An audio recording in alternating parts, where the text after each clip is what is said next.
Friends, നമ്മുടെ കർണാടകയിൽ നടന്നിട്ടുള്ള മണ്ണിടിച്ചിലിൻ്റെ കുറച്ച് മുൻപുള്ള ദൃശ്യങ്ങളാണ് കേട്ടോ ഇപ്പം നമ്മൾ കണ്ടുകൊണ്ടിരിക്കുന്നത്. എന്താ പറയുക, വളരെ സങ്കടകരമായിട്ടുള്ള ഒരവസ്ഥ തന്നെയാണ് അല്ലേ. നമ്മുടെ അർജുൻ എന്ന ഒരു മലയാളി ഡ്രൈവർ അതിനുള്ളിൽ കുടുങ്ങിയത്. നമുക്ക് ഡ്രൈവറല്ല, നമ്മുടെ ഒരു സഹോദരനല്ല, നമുക്ക് എല്ലാവർക്കും സഹോദരങ്ങളെല്ലാം. അപ്പോൾ എത്രയും പെട്ടെന്ന് നമ്മുടെ അർജുനെ, ആ ഒരു സഹോദരനെ കണ്ടു കിട്ടട്ടെ നമ്മളെല്ലാവരും ആത്മാർത്ഥമായിട്ട് തന്നെ പ്രാർത്ഥിക്കണമല്ലേ. ഇതാണിപ്പോൾ ആ ഒരു എന്താ പറയുക, അപകടം നടക്കുന്നതിന് മുന്നേ ഉള്ള ഒരു കാഴ്ചയാണ് കേട്ടോ ഇത്. നമ്മുടെ ഒരു വേറൊരു ഒരു ചാനലുകാർ നമുക്ക് മുന്നിൽ പങ്കുവെച്ചൊരു വീഡിയോ ആണ്, ദൃശ്യങ്ങളാണ് ഇത് കേട്ടോ.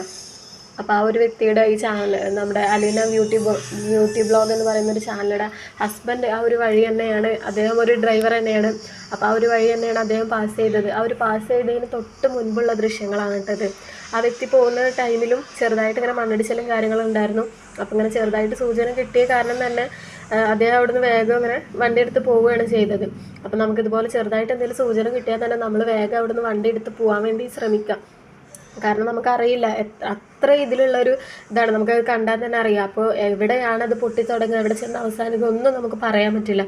അപ്പോൾ നമുക്ക് എന്തെങ്കിലും ഒരു ചെറിയ സൂചന കിട്ടിയാൽ തന്നെ വേഗം അവിടുന്ന് മാറാൻ വേണ്ടിയിട്ട് നമ്മൾ ശ്രമിക്കാം അല്ലേ. നമ്മുടെ കാത്തിരിക്കുന്ന ഒരുപാട് കുടുംബങ്ങൾ, ആളുകളൊക്കെ നമ്മുടെ വീട്ടിലുണ്ടാവും. അപ്പോൾ അവർക്ക് നമ്മളൊരു ഫ്രണ്ട്സ്, നമ്മുടെ കർണാടകയിൽ നടന്നിട്ടുള്ള അപകടവും അതിൽ കുടുങ്ങിപ്പോയ നമ്മുടെ അർജുൻ എന്ന് പറയുന്ന ഒരു സഹോദരനും അല്ലേ, ആ ഒരു ന്യൂസ് കണ്ടുകൊണ്ടിരിക്കുന്ന മലയാളികളാവും നമ്മളെല്ലാവരും അല്ലേ. നമ്മളെല്ലാവരും അർജുന് വേണ്ടിയിട്ടുള്ള പ്രാർത്ഥനയിലാണ്. നമ്മുടെ ആ ഒരു സഹോദരനെ എത്രയും പെട്ടെന്ന് കണ്ടുകിട്ടട്ടെ, അതും ജീവനോടെ തന്നെ ആ ഒരു ടീമിനെ രക്ഷിക്കാൻ കഴിയട്ടെ എന്ന് ആത്മാർത്ഥമായിട്ട് പ്രാർത്ഥിക്കുന്ന ആളുകളാണല്ലേ നമ്മൾ.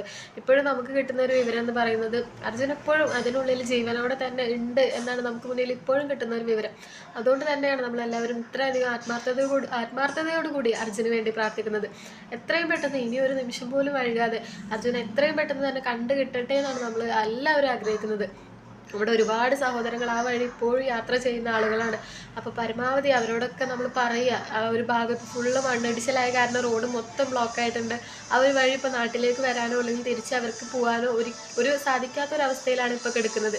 നമുക്ക് ആ ഒരു വീഡിയോയിൽ കണ്ടാലറിയാം, ഫുള്ളായിട്ട് മണ്ണിങ്ങനെ കുനിഞ്ഞുകൂടി കിടക്കുകയാണ്. അങ്ങോട്ടോ ഇങ്ങോട്ടോ പോകാൻ പറ്റാത്തൊരവസ്ഥയാണ്. അതിനിടയിൽ മഴയും, ആകെ ഒരു വല്ലാത്തൊരവസ്ഥയിലൂടെയാണ് ഇപ്പോൾ അവിടെ എല്ലാവരും കടന്നു പോയിക്കൊണ്ടിരിക്കുന്നത്.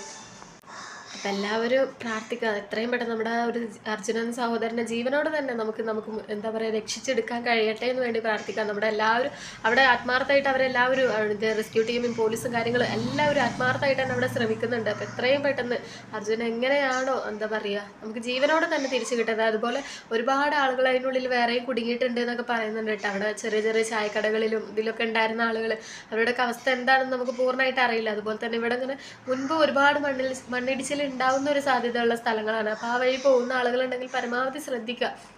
എന്തെങ്കിലും ചെറിയ തരത്തിലൊക്കെ സൂചന ഉണ്ടെങ്കിൽ ആ ഒരു വഴി പോവാതിരിക്കുക. നമ്മൾ റിസ്ക് എടുത്തിട്ട് പോയിട്ട് വെറുതെ നമ്മുടെ ഒരു ജീവൻ അല്ലെങ്കിൽ നമ്മുടെ കാത്തിരിക്കുന്ന നമ്മുടെ കുടുംബത്തിലുള്ളവർക്ക് ഒരു മനസ്സമാധാനക്കേട് ഉണ്ടാക്കാതിരിക്കുക. നമുക്ക് ആ ഒരു ചെറിയ സംശയമെങ്കിലും തോന്നുകയാണെങ്കിൽ ആ ഒരു വഴി പോവാതിരിക്കുക.